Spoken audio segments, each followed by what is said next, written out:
In this video, we will walk through something called as IQueryable. IQueryable interface inherits from IEnumerable. So anything that you do with IEnumerable can also be done with IQueryable. That being said, what is the difference between IQueryable and when would you use IQueryable as compared to IEnumerable? That is a common question I see students struggle with many times. I have tried to explain that with an example, as you can see in the presentation. In the first example, you see the code that we have here is IEnumerable of books.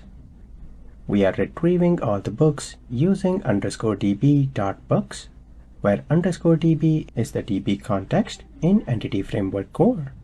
After that, we are filtering all the books where price is greater than 50 and converting that to a list. In the later part, we are doing the exact same things, but we are using IQueryable. And you can see in the example, the way query is executed is completely different.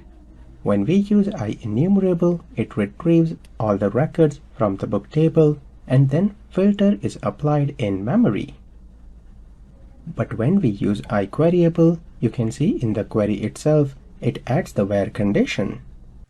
So difference is that IEnumerable filters the data on client side, whereas if you use IQueryable, it will filter the data on database side with the query itself.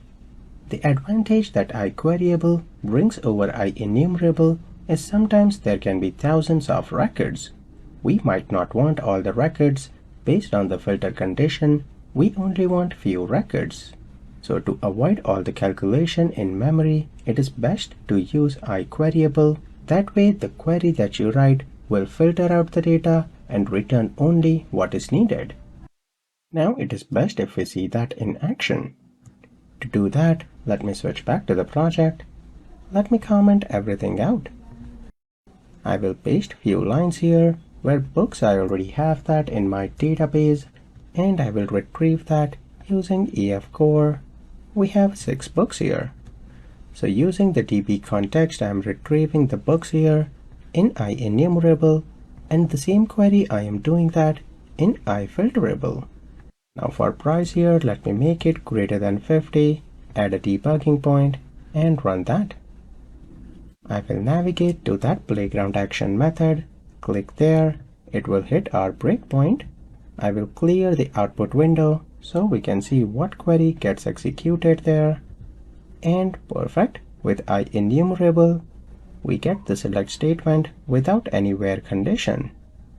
If I close that and if I examine with IQueryable, great.